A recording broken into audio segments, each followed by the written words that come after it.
نحمده ونصلي على رسوله الكريم. أما بعد فأعوذ بالله من الشيطان الرجيم. بسم الله الرحمن الرحيم. ذلك من أنباء الغيب نوحيه إليك وما كنت لديهم إذ أجمعوا أمرهم وهم يمكرون وما أكثر الناس ولو حرصت بمؤمنين وما تسألهم عليه من أجر إن هو إلا ذكر للعالمين. وكأي من آية في السماوات والأرض يمرون عليها وهم عنها معرضون وما يؤمن أكثرهم بالله إلا وهم مشركون. أفأمنوا أن تأتيهم غاشية من عذاب الله أو تأتيهم الساعة بغتة وهم لا يشعرون. ذلك من أنباء الغیب، یہ غیب کی خبروں میں سے ہے. نوحیہ الیک، ہم وحی کرتے ہیں اس کو آپ کی جانب. وما كنت لديهم اذ اجمعوا امرهم وهم يمكرون، اور آپ نہ تھے ان کے پاس جب انہوں نے جمع کیا اپنا معاملہ اور وہ ایک چال چل رہے تھے. وما اکثر الناس ولو حرصت بمؤمنین، اور نہیں اکثر لوگ اگرچہ آپ حرص کریں تب بھی ایمان لانے والے. وما تسألهم علیہ من اجر، اور نہیں سوال کرتے آپ ان سے اس پر کوئی اجر، کسی اجر کا. ان هو الا ذکر للعالمین، یہ اور کچھ نہیں ہے مگر نصیحت ہے جہان والوں کے لیے. وَكَأَيٍّ مِّنْ آیَةٍ، اور کتنی نشانیاں، فی السماوات والارض، آسمانوں اور زمین میں. یمرون علیہا، وہ گزرتے ہیں ان پر. وہم عنہا معرضون، اور وہ ان سے منہ موڑنے والے ہیں. وما یؤمن اکثرهم باللہ، اور ایمان نہیں رکھتے ان کے اکثر اللہ کے ساتھ. الا وہم مشرکون، مگر وہ شرک کرنے والے ہوتے ہیں. افامنوا ان تأتیہم غاشیۃ من عذاب اللہ، کیا پس وہ بے خوف ہو گئے کہ آ جائے ان کے پاس کوئی ڈھانپ لینے والی اللہ کے عذاب میں سے. او تأتیہم الساعۃ بغتۃ، یا آ جائے ان کے پاس قیامت اچانک. وہم لا یشعرون، اور وہ شعور بھی نہ رکھتے ہوں. سبحان ربک رب العزت عما یصفون وسلام علی المرسلین والحمد للہ رب العالمین. اللہم صل علی محمد وعلی آل محمد کما صلیت علی ابراہیم وعلی آل ابراہیم انک حمید مجید. اللهم بارك على محمد وعلى آل محمد كما باركت على إبراهيم وعلى آل إبراهيم إنك حميد مجيد.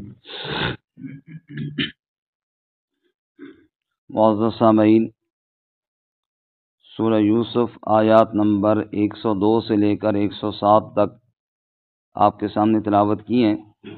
اللہ رب العزت ان کے مطابق صحیح بیان کی توفیق عطا فرمائے. آمین. اور ہمیں قرآن و سنت پر عمل کرنے کی توفیق عطا فرمائے. آمین. گزشتہ سبق میں آپ حضرات نے سنا کہ حضرت یوسف علیہ السلام کے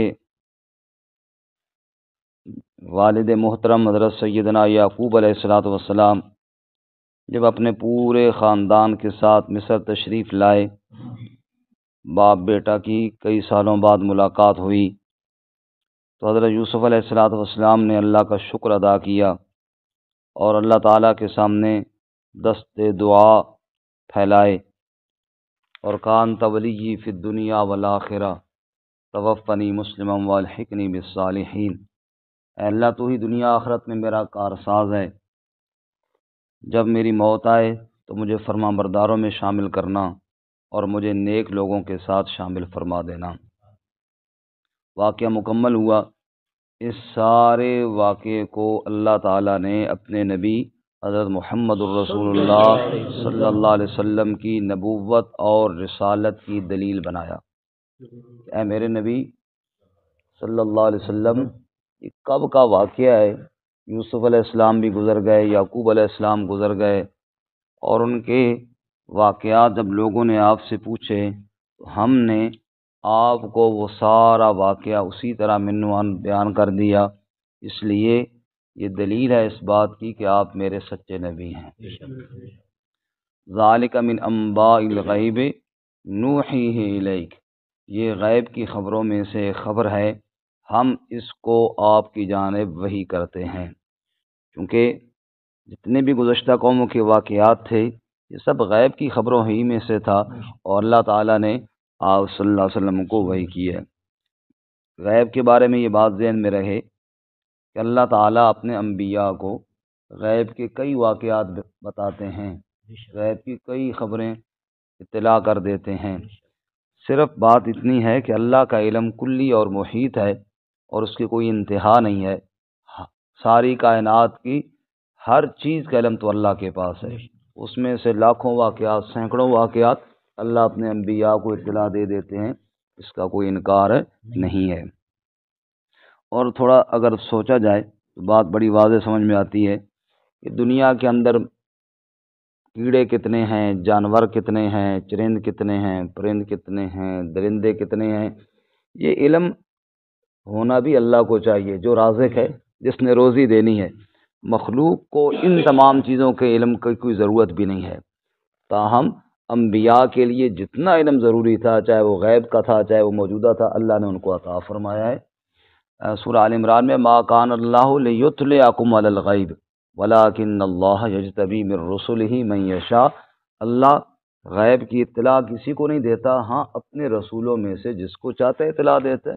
اللہ اپنے رسولوں میں سے جس کو چاہتا ہے، جتنا چاہتا ہے غیب بتا دیتا ہے۔ بات یہ ہو رہی ہے کہ کلی علم ایک اللہ کے پاس ہے، کلی کو کہتے ہیں محیط۔ اسی کو آیت الکرسی میں یوں بیان کیا وَلَا يُحِيطُونَ بِشَيْءٍ مِّنْ عِلْمِهِ إِلَّا بِمَا شَاءَ۔ محیط علم کا مطلب یہ ہے، مثال کے طور پہ کوئی جانور ہمارے سامنے آیا، مچھر ایک آیا، اب یہ کب پیدا ہوا ہے، اس نے کتنا خوراک کھا لیا ہے، کتنا اس کا باقی ہے، اس نے کتنے سانس لے لی ہیں، کتنے اس کے باقی ہیں، اس کے ساتھ اس کے اور بہن بھائی کتنے ہیں، یہ مرنے کے بعد کہاں جائے گا، کیسے اس کے پر بکھریں گے اور کہاں کہاں جا کے دفن ہو جائیں گے، یہ ہوتا ہے ایک چیز کا مکمل علم کسی ایک فرد کے بارے میں۔ تو وَلَا يُحِيطُونَ بِشَيْءٍ، ایک شے اور ایک ذرے کا بھی مکمل علم تو اللہ کے پاس ہے، باقی اللہ نے جس کو چاہا عطا فرمایا۔ یہاں پر ایک بات اگر ذہن میں رکھ لی جائے تو یہ ہمارے ہاں جتنے جھگڑے ہیں سب ختم ہو جائیں اگر سمجھنے کی نیت ہو تو۔ تین چیزیں ذہن میں رکھی جائے۔ نمبر ایک، اللہ کی ذات قدیم ہے اور مخلوق کی ذات حادث ہے۔ قدیم کا مطلب یہ ہمیشہ سے ہے، ہمیشہ رہے گا، اور مخلوق حادث ہے، پہلے نہیں تھی بعد میں آئی ہے۔ اس میں اولیاء بھی ہیں، اس میں انبیاء بھی ہیں، سب ہیں، ہر ایک کو پتہ ہے نا کہ ان کی فلاں تاریخ ولادت ہے، یعنی اس سے پہلے وہ موجود نہیں تھے، اس کے بعد میں آئے ہیں۔ لیکن اللہ تعالیٰ کے بارے میں نعوذ باللہ اس طرح کوئی نہیں کہہ سکتا کہ اللہ فلاں تاریخ کو آیا، وہ تو ہمیشہ سے ہمیشہ رہے گا۔ یہ پہلا فرق ہے خالق اور مخلوق میں، کہ اللہ کی ذات قدیم ہے اور مخلوق کی ذات کیا ہے جی؟ حادث ہے۔ دوسری بات، اللہ تعالیٰ کی جتنی صفات بھی ہیں وہ ذاتی ہیں اور مخلوق کی جتنی صفات بھی ہیں وہ عطائی ہیں۔ اللہ کی جتنی صفات ہیں وہ ذاتی، اللہ کی اپنی صفات ہیں، علم ہے، قدرت ہے، جو بھی ہے اللہ کی صفات اپنی ذاتی ہیں۔ مخلوق کے پاس جو بھی صفت ہے وہ عطائی ہے، اللہ کی دی ہوئی ہے۔ علم ہے تو اللہ کا دیا ہوا، قدرت ہے تو اللہ کی دی ہوئی ہے، نبوت ہے تو اللہ کی دی ہوئی ہے، ولایت ہے تو اللہ کی دی ہوئی ہے، ذہانت ہے تو اللہ کی دی ہوئی ہے۔ مخلوق کے پاس جتنی صفات ہیں وہ ذاتی نہیں بلکہ عطائی ہیں. کیا ہے جی؟ یہ دوسرا فرق ہے. تیسرا فرق یہ ہے کہ مخلوق کی صفات کی ایک حد ہے اور اللہ کی صفات لا محدود ہے. سبحان اللہ. مخلوق کی صفات کی ایک حد ہے، اللہ کی صفات لا محدود ہے. مخلوق کا علم ہے، کسی کے پاس تھوڑا ہے، کسی کے پاس اس سے زیادہ، کسی کے پاس اس سے زیادہ، انبیاء کے پاس سب سے زیادہ، لیکن پھر بھی ایک حد ہے. اور اللہ تعالیٰ کا جو علم ہے وہ اس کی کوئی حد نہیں ہے. انسان کوئی بیان نہیں کر سکتا کہ نعوذ باللہ اللہ کا اتنا علم ہے اور اتنا آگے جناب ختم ہو گیا، نعوذ باللہ. اللہ تعالیٰ کی ذات کیا ہے جناب، اس کا صفات، اس کی علم، اس کے اختیارات، ان کی کوئی حد نہیں ہے. یہ تین فرق اگر ذہن میں رکھے جائیں پھر آپ جتنے مرضی باتیں مان لیں انبیاء کے لیے اور یا کے لیے، کوئی نہیں. آپ کے ذہن میں ہوگا نا کہ حد ہے، ایک حد ہے انبیاء کی صفات کی اور اللہ کی صفات کیا ہے، لا محدود ہے. جیسے یہاں پر یہ واقعہ لوگوں نے سوال کیا، اللہ نے آپ صلی اللہ علیہ وسلم کو سارا واقعہ بتا دیا. یہ غیب کی خبر تھی، اللہ نے اپنے نبی کو بتا دی. چنانچہ اللہ فرماتے ہیں ذالک من انباء الغیب، یہ غیب کی خبروں میں سے خبر ہے، نوحیہ الیک، ہم وحی کرتے ہیں اس کو آپ کی جانب. نمبر 2، وما کنت لدیہم اذ اجمعوا امرہم وہم یمکرون، اور آپ صلی اللہ علیہ وسلم ان کے پاس موجود نہ تھے جب وہ اپنے معاملے پر اکٹھے ہوئے اور وہ ایک تدبیر اور چال بنا رہے تھے. جب یوسف علیہ السلام کے بھائی یوسف علیہ السلام کے بارے میں ایک مشورہ کر رہے تھے، ایک چال چل رہے تھے، اس طرح کنویں میں ڈالیں گے اور پھر کہیں گے کہ جناب بھیڑیا کھا گیا، جو بھی انہوں نے مشورہ کیا، اے میرے نبی صلی اللہ علیہ وسلم آپ وہاں موجود. دوسرا مسئلہ بھی سمجھ میں آ گیا، ہر جگہ موجود آپ صلی اللہ علیہ وسلم کی ذات اقدس نہیں ہے. اور یہ بات ہے بھی بالکل بڑی واضح اور بڑی آسان ہے اگر کوئی سمجھنا چاہے. دیکھیں قرآن پاک میں 2 قسم کی صورتیں ہیں، بعض مکی اور بعض مدنی. کیوں ہیں؟ اس لیے ہجرت سے پہلے مکی صورتیں اور ہجرت کے بعد مدنی صورتیں ہیں. آپ نے جگہ تبدیل کی ہے نا، اگر سارا معاملہ ایک جیسا ہوتا تو یہ 2 ترتیبوں کی کیا ضرورت تھی. آپ جانتے ہیں کہ ہجرت بھی ہوئی ہے، آپ یہ بھی جانتے ہیں بدر ہوا ہے، احد ہوا ہے، یہ سارے غزوات ہوئی ہے، تو آپ وہاں گئے ہیں نا. یہ بھی آپ جانتے ہیں کہ حضور اقدس صلی اللہ علیہ وسلم کے جانشین بھی بنے ہیں، اس لیے بنے ہیں خلفاء کہ آپ صلی اللہ علیہ وسلم وہاں موجود نہ تھے. تو وما کنت لدیہم اذ اجمعوا امرہم، آپ وہاں موجود. تو یہ نظریہ خواہ مخواہ کا ہے، پتہ نہیں کہاں سے بنا لیا گیا. تو حضور اقدس صلی اللہ علیہ وسلم ہر محفل میں موجود ہوتے ہیں، یہ والی بات درست نہیں ہے. قرآن تو کہتا ہے سورۃ الحجرات میں لا ترفعوا اصواتکم فوق صوت النبی، اپنی آواز کو نبی کی آواز سے اونچا بھی مت کرو. اور نعوذ باللہ معاذ اللہ، یہاں تو ہمارے استاد آ جائیں تو ہم ان کے سامنے ادب سے اونچی آواز سے نہیں بول سکتے، اور جب رحمت کائنات صلی اللہ علیہ وسلم موجود پھر سپیکر میں ہم خطاب کہاں کر سکتے ہیں. یہ باتیں درست نہیں ہیں. تو آگے جی وما اکثر الناس ولو حرصت بمؤمنین. نمبر 3، اتنا اہم واقعہ، اتنا بڑا سوال انہوں نے کیا، حضور اقدس صلی اللہ علیہ وسلم نے جواب دے دیا اللہ کی وحی سے. انہوں نے کہا کہ حضرت یعقوب علیہ السلام کا خاندان کنعان سے مصر کیسے منتقل ہوا تھا، وہ ساری سورہ یوسف نازل ہوئی اور بیان ہو گیا. اچھا جی، جب یہ ان کے سوال کا جواب آ گیا تو وہ سارے مان گئے؟ نہیں. وما اکثر الناس ولو حرصت بمؤمنین، اکثر لوگ اگرچہ آپ حرص بھی کریں تب بھی ماننے والے نہیں ہیں.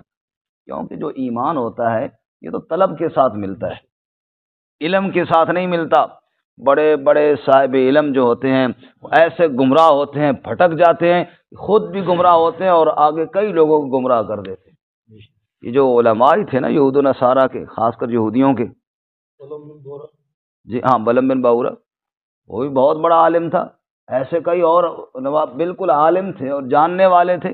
تو معلوم ہوا علم کے ساتھ ہدایت ضروری نہیں ہے، ہدایت تو طلب کے ساتھ ضروری ہے. قرآن کیا فرماتے ہیں یہدی الی من اناب، ہدایت اس کو دیتا ہوں جو انابت دکھاتا ہے، جو طلب دکھاتا ہے. ایک ان پڑھ آدمی بھی ہے، کہتا ہے یا اللہ مجھے ہدایت عطا فرما، سیدھے راہ پر چلا، رب اس کو ہدایت دے دیتا ہے. اور پڑھا لکھنا ہے اور غرور اور تکبر کے ساتھ بھرا ہوا ہے اور کہتا ہے قلوبنا غلف، جیسے یہودیوں کے علماء رسول اللہ صلی اللہ علیہ وسلم کو کہتے تھے قلوبنا غلف، ہمارے دلوں پر غلاف ہیں، کہ ہمارے دل علم کے برتن ہیں، بھرے ہوئی ہیں. رب نے فرمایا بل لعنہم اللہ بکفرہم، غلف نہیں ہے، یہ اللہ کی لعنت پڑی ہوئی ہے تمہارے دلوں پر. اور اللہ تعالیٰ ان کو ایمان کی توفیق نہیں عطا فرمائے، اس لیے فرمایا وما اکثر الناس ولو حرصت بمؤمنین۔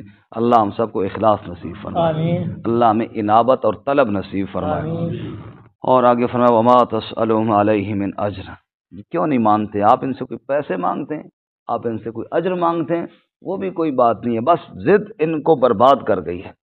وما تسألهم علیہ من اجر، اور آپ ان سے کوئی اجر بھی نہیں مانگتے، ان هو الا ذکر للعالمین، یہ قرآن تو نصیحت ہے تمام جہان والوں کے لیے۔ سبحان اللہ ذکر للعالمین، قرآن کیا ہے؟ ذکر للعالمین۔ اللہ تعالیٰ کی ذات کیا ہے؟ الحمدللہ رب العالمین۔ رسول اللہ ما ارسلناک الا رحمتا للعالمین، اور قرآن ان هو الا ذکر للعالمین، اللہ رب العالمین ہے، رسول رحمت للعالمین ہے، اور قرآن نصیحت للعالمین ہے۔ ان هو الا ذکر للعالمین۔ باقی فرمایا کہ یہ واقعہ انہوں نے سن لیا، اس کے علاوہ کوئی تھوڑے دلائل ہیں؟ جدھر دیکھو ادھر اللہ کی ذات اور وحدانیت کے دلائل موجود ہے، تجلی تیری ذات کی سو بسو ہے، جدھر دیکھتا ہوں ادھر تو ہی تو ہے۔ وَكَأَيٍّ مِّنْ آیَةٍ، کتنی نشانیاں، فِي السَّمَاوَاتِ وَالْأَرْضِ، آسمانوں میں اور زمین میں، یمرون علیہا، وہ گزر جاتے ہیں ان پر، وَهُمْ عَنْهَا مُعْرِضُونَ، اور وہ ان سے اعراض کرنے والے، منہ موڑنے والے ہوتے ہیں۔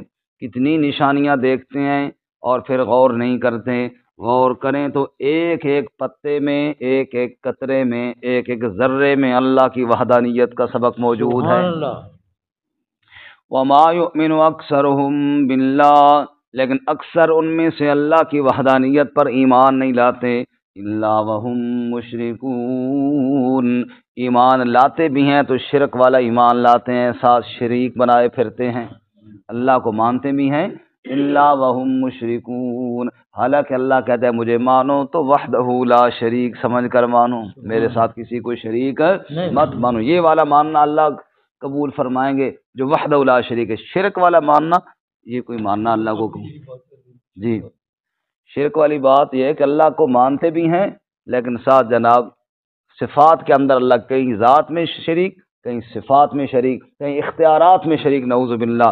رب فرماتا ہے ایسے مانو کہ میرے ساتھ کسی کوئی شریک۔ فَادْعُوا اللَّهَ مُخْلِصِينَ لَهُ الدِّينَ، اللہ کی یوں پکار کرو کہ خالص اس ہی کی پکار کرو۔ تو ایک جگہ اللہ نے مثال دی ہے، بس وہ سن لیجیے۔ فرمایا وَإِنَّ لَكُمْ فِي الْأَنْعَامِ لَعِبْرَةً، تمہارے لیے تمہارے مویشیوں میں عبرت ہے، نُسْقِيكُم مِّمَّا فِي بُطُونِ مِن بَيْنِ فَرْثٍ وَدَمٍ لَبَنًا خَالِصًا صَائِغًا لِلشَّارِبِينَ، گوبر اور خون کے درمیان سے ہم نے خالص دودھ کی دھار تمہارے لیے نکالی۔ دو چیزوں کا ذکر ہوا، گوبر اور خون، گوبر اور خون، دو چیزوں کا ذکر ہوا۔ مفسرین فرماتے ہیں اللہ کی رحمتیں ہوں، گوبر پلیت بھی ہوتا ہے، بدبودار بھی ہوتا ہے، اور خون پلیت ہوتا ہے، بدبودار نہیں ہوتا۔ ان دو پلیتیوں کے بیچ میں سے لبنن خالصن، اللہ فرماتا ہے تو دھیان کرنا جب تو عبادت کرتا ہے نا، یہاں بھی دائیں بائیں دو پلیتیاں ہیں، ایک شرک اور ایک ریا، ایک شرک اور ایک ریا۔ شرک گوبر کی طرح پلیت ہے، پلیت بھی ہے، بدبودار بھی ہے، اور ریاکاری جو ہے یہ خون کی طرح پلیت ہے۔ اس میں سے بدبو تو نہیں ہے، بظاہر بندہ نیک عمل کر رہا ہے لیکن دل میں نیت کسی اور کی ہے۔ رب فرماتا ہے جیسے تیرے گلاس میں جو دودھ ہے نا، اس کے اندر ایک قطرہ خون کا ہے تو چھوڑ دیتا ہے، تھوڑا سا گوبر گر جائے تو چھوڑ دیتا ہے۔ جو میری عبادت کرے گا نا، اس کے اندر تھوڑا سا شرک آ گیا یا تھوڑی سی ریا آ گئی تو میں بھی قبول نہیں کروں گا۔